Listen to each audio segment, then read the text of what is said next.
Du côté des États-Unis, on en parle avec vous, David Derry. Alors les indices américains, ils ont bien commencé la semaine hier en tout cas.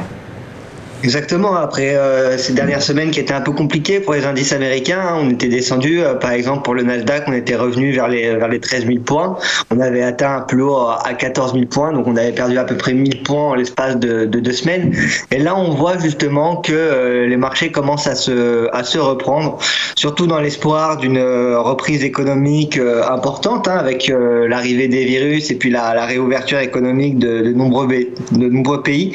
On voit donc les marchés qui commencent à se reprendre. On voit par exemple que pour le Nasdaq, il a bien rebondi la semaine dernière aux alentours des 13 000 points et que depuis qu'on a atteint les 13 000 points, on est reparti en hausse. Si on prend le Dow Jones, on est après dans le même cas de figure. On est descendu vers les 33 000 points et on est venu se reprendre vers les 33 000 points sur le Dow Jones et on repart. Aujourd'hui, on est à 34 486 points. On devrait dépasser les 34 500 points normalement dans la journée. Et on voit qu'on est sur une tendance qui repart à la hausse et des marchés qui pourraient éventuellement recasser leur plus haut historique. On a été depuis quelques temps maintenant, on est sur une tendance haussière qui est quand même assez fortement marquée. Là, on le voit sur le S&P, que depuis qu'on a eu la correction au mois de mars 2020 avec l'annonce du Covid, on voit que les marchés sont en train de se reprendre petit à petit et donc assez intéressant à suivre. Un S&P à 4211 points. Pour information, le début du mandat de Biden est l'un des mandats qui a été le plus bénéfique au marché financier depuis bien longtemps. Et donc on a avec ça plusieurs sociétés qui aujourd'hui sont assez intéressantes sur le marché. Alors si on prend déjà d'un point de vue sectoriel, un secteur qui pourrait être intéressant en ce moment à regarder, c'est tout ce qui est croisiériste. Donc on pense notamment à Carnival, qui est la plus grosse société, en tout cas la plus connue dans les sociétés de croisière, qui hier gagnait à peu près 1,6%. Et on voit que comparé au plus haut, on est encore bien loin, on est encore à peu près 50% même, on est à moins de 50% par rapport au plus haut. Par exemple, si on prend Carnival, on voit ici qu'en 2018, on était aux alentours de 5 000 $, l'action.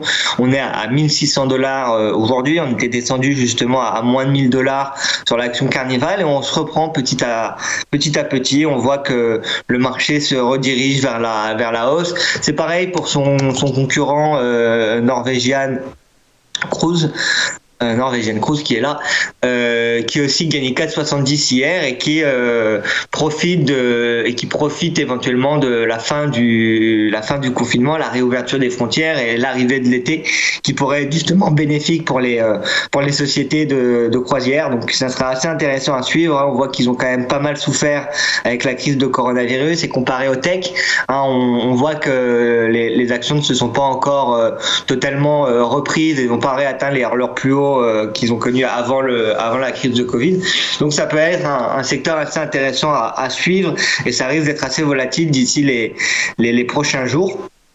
On a aussi eu dans les market movers hier, on a bien évidemment eu Virgin Galactic, qui était l'un des plus gros market movers, qui gagnait 28% hier dans la journée, qui a remonté, qui a redépassé les 20 et qui atteignait justement les 26,89. Donc Virgin Galactic qui a beaucoup souffert ces derniers mois, qui avait loupé un vol d'essai justement et le cours en avait reculé justement après cette annonce. On était justement aux alentours on était monté à un plus haut, à un peu plus de 60 $. On est descendu, on est revenu vers les 15 $, et on est reparti à partir de ces niveaux-là. Donc ça pourrait être aujourd'hui assez intéressant. Alors pourquoi Virgin monte? Parce qu'ils ont réussi justement un vol d'essai. Ils ont essayé un vol d'essai en orbite et le vol a réussi. Et donc ça faisait 3 ans justement que Virgin Galactic n'avait rien envoyé dans l'espace, ou n'avait pas réussi justement de lancement à succès dans l'espace.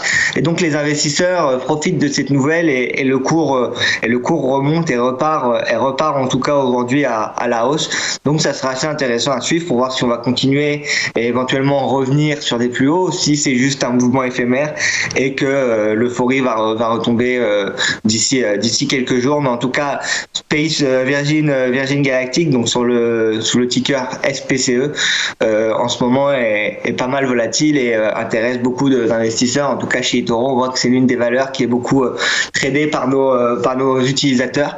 Et puis ensuite, on a dans les autres nouvelles d'actions qui ont bien performé sur le marché américain, on a Roblox.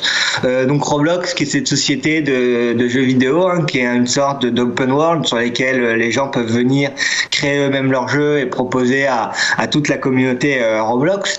Et Roblox, qui avait justement il y a quelques semaines annoncé des résultats assez impressionnants, qui avait déjà plu au marché. Et donc on voit l'entreprise qui a atteint justement hier un nouveau plus haut. Pour rappel, l'entreprise s'est introduite en bourse cette année, donc c'est tout nouveau. Elle a quelques mois, elle s'est introduite au mois de mars. Et donc là, on a réatteint les plus hauts et on rentre en découverte de prix pour Roblox, parce qu'on est aujourd'hui sur ces plus hauts. Donc à voir si ça continue. Mais en tout cas, Roblox qui commence à bien faire et qui commence à gagner petit à petit, à regagner l'intérêt des investisseurs.